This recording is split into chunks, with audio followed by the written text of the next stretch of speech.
Master, you're muted. Please unmute yourself. Oh, sorry.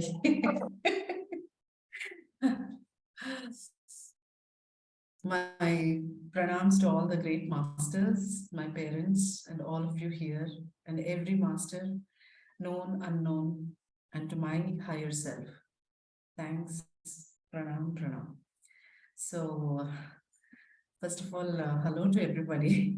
So it's been a while. Uh, Today we stopped at 15th chapter of Thousand Seeds of Joy. That is, we were talking about feminine wisdom of Mahabharata.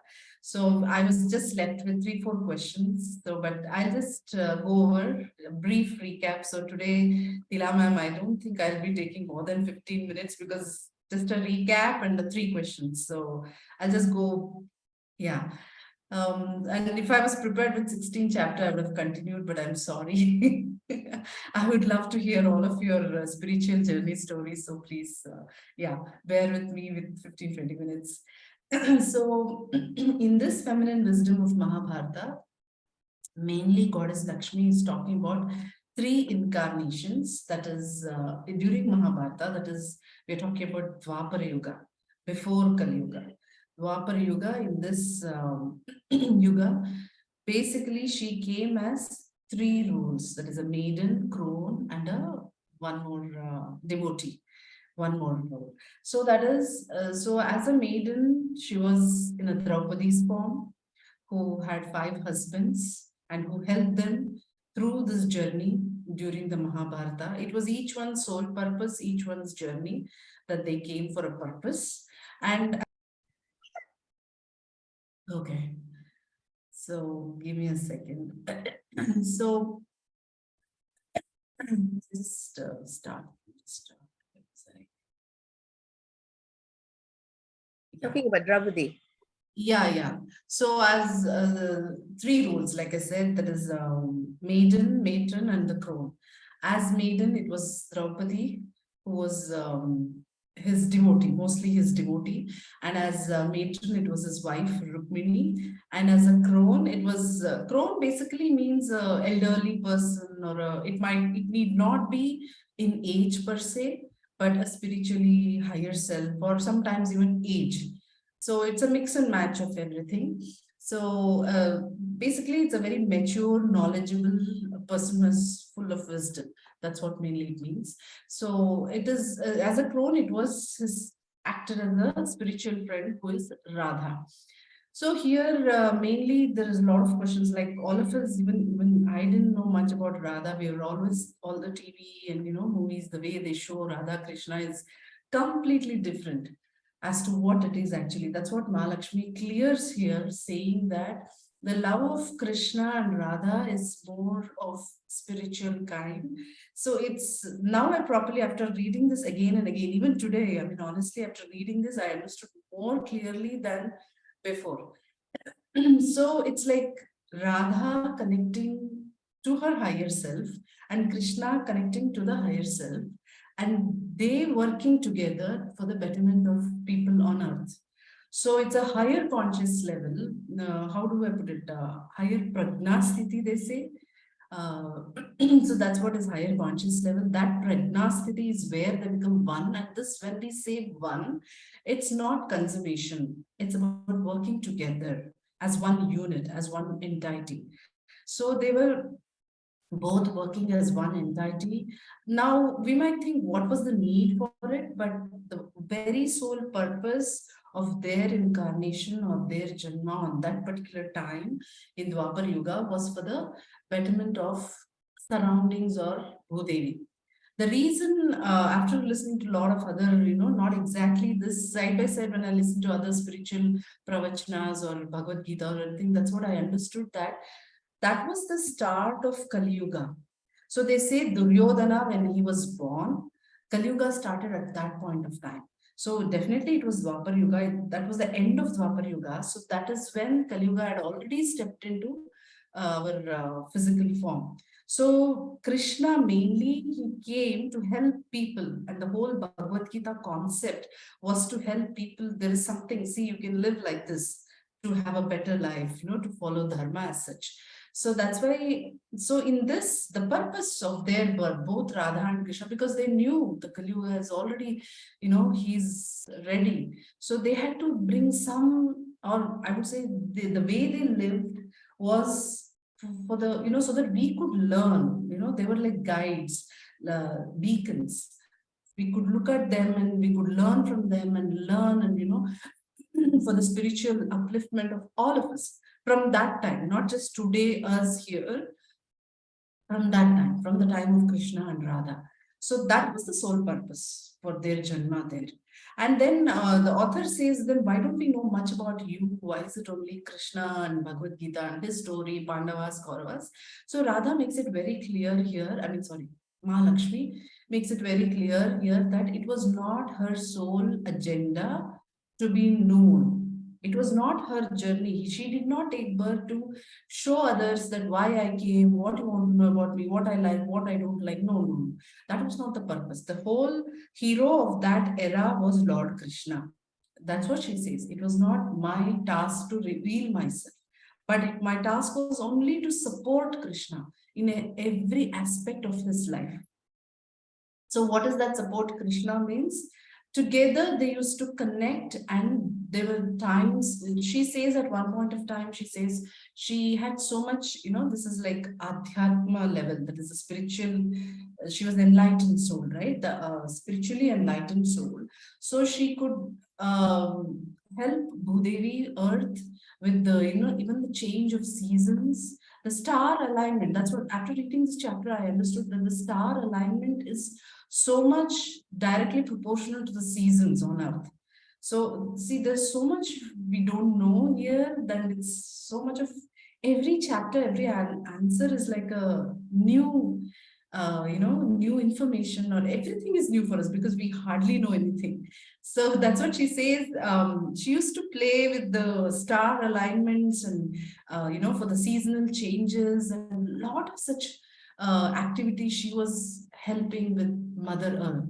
And whenever Krishna, of course, his path was to help the mankind, so he did. But whenever there was necessity, it's not just one person giving, right? So all these great souls, divine souls, take birth to work together to bring a lot of good things on Mother, basically plane, Earth plane.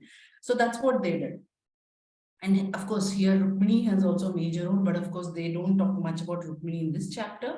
She's only talking about Radha and a little bit of Draupadi. So now he he was like, why, how the Draupadi, made an impact, or what was her role?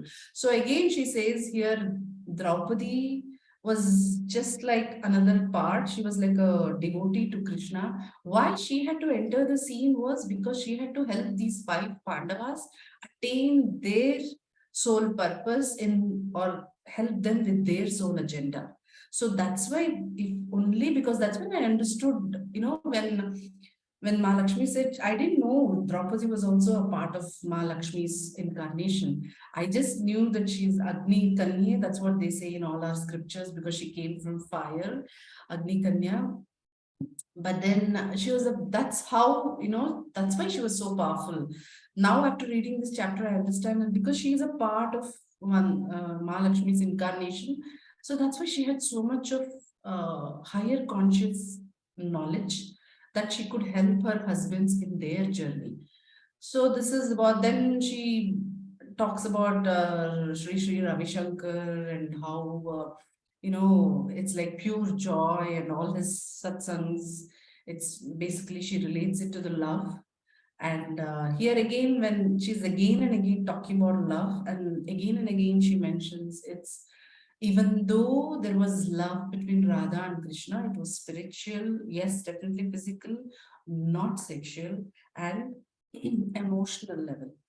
So I think it takes an effort, at least for me, to understand this, because as a human, as a woman, I'm still in this physical reality of life, not exactly the reality, which is the Atma, from the Atma, right? So I have not still touched there. So for me, it is still taking time for me to understand this whole thing, but I think I'm getting there.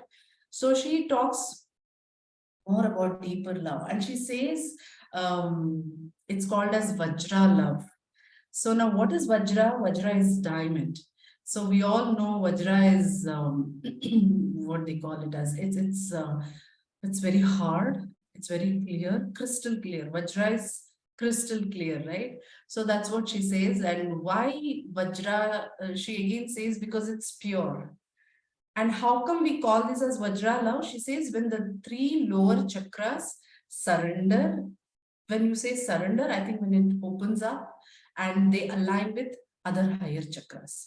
So that's when the body unites with the soul. The body and Atma becomes the same. That means, see, all of us have both masculine and feminine aspect of this Atma, right? See, me as a person, which you are seeing an Atma, has both. Asha has both masculine side and feminine side.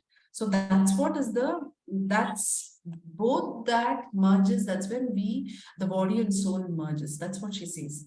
And that is what is called as Vajra love. It is pure and clear. Though diamond has an essence of coal, it is not coal, right? So Vajra love is, it has an essence of intimacy, of all kinds of love, but again, this is not at the the lower chakra level. It is more at the higher chakra level. There is a higher consciousness where it's the experience is extremely blissful, and she mentions another word, devotional. So and it's like dancing in union. That's what she says.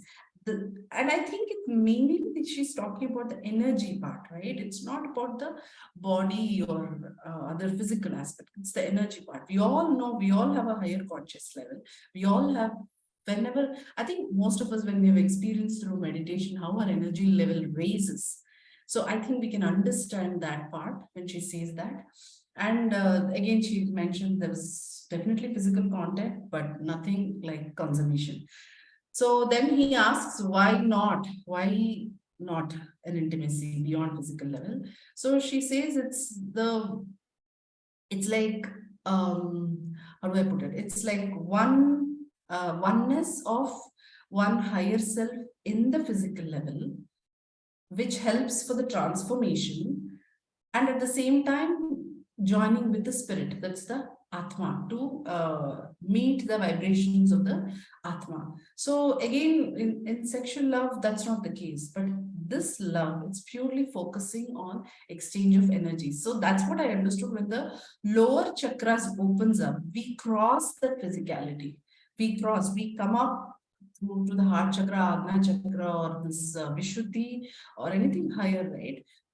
It's like, I think a lot of senior pyramid masters have experienced this. I don't know much about this, but I have heard, at least now I've reached a level where I can understand what they're talking. But initially, I couldn't even understand what they were talking. Now, after all these swadhyayas, I think that's where swadhyaya helps a lot, and listening to a lot of senior masters, what they are telling.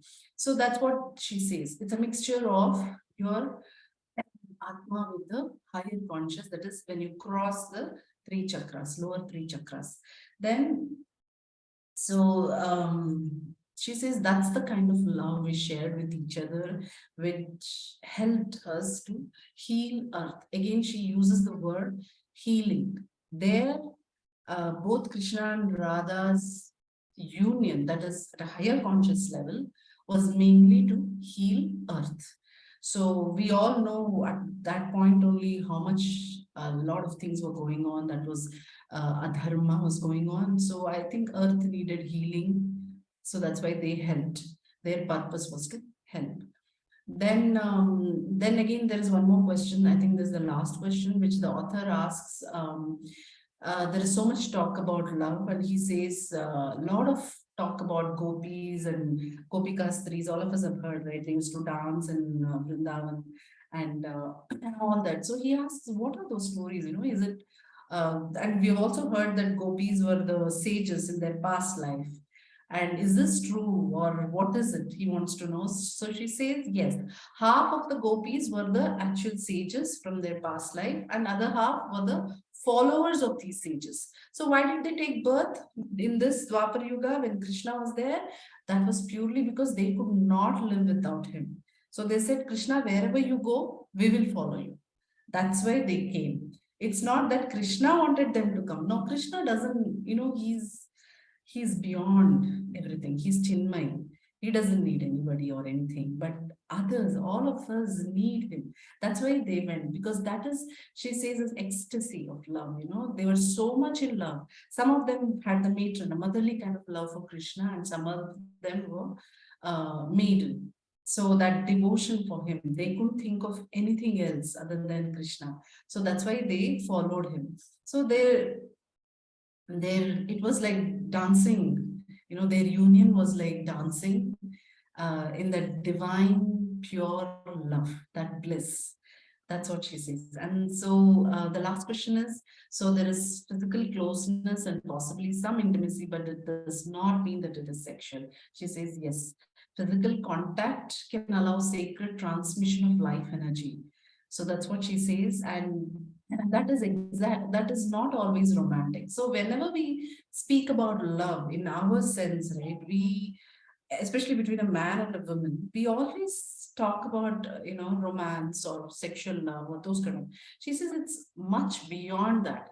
So I think we need at least I need a higher understanding level to understand this kind of love, and maybe I need to do more and more sadhana. It's beyond our reach, or I'm sorry, beyond our physicality. So then that's what she says. There is a wholeness in such energy. It means it is full. When we call it as a whole, that's not divided as physical, emotional, or spiritual. It's everything, but again, it is not sexual aspect of the love. So this is the gist of this entire chapter. She's basically talking about all these three ladies, mostly about Radha in this chapter, and a little bit of Draupadi. I think the next chapter, that is I think the soul cycle, there she talks more about Draupadi. So when we go there, we can talk about that. But this is just, if I have to put about this chapter, I can say this, we can just give it as a chapter name as love, spiritual love. So that's what I feel, because she talks again and again in every answer. She keeps on telling spiritual love, spiritual love. It's beyond physicality, beyond your body, beyond sex, beyond consummation. Because for us, it's so hard to get it. So she says the oneness of Atma and the higher conscious self. For me to understand that we all have higher conscious self, right? It's not just this body or this Atma. There is a higher conscious of myself, whichever body that is, Sukshma Sharira or beyond that, I don't know what it is. But being going in same frequency, that is this Atma body, and that higher conscious self is what she's again and again focusing and talking about. So this is the gist. I just put it as brief as possible. Um, so this is the gist of this entire chapter. So next chapters we learn more of how Draupadi and others played a role in this. But this is a very intriguing and interesting book. Again and again, it's really amazing. Like you said, ma'am, I think you mentioned that you read Rukmini, and then you could, maybe I think I should do that, because every time this book I read, it's like I have like 10, 20 questions. How this, why that, what this. So that's what it is. So I just put it in a gist. So we weren't left much. So this is what it is. Thank you, Thank, masters. thank you, Asha ji. It's a wonderful, wonderful chapter that you have explained very well. Okay, we will take the questions now, and I think we can have some discussion. So let me start first.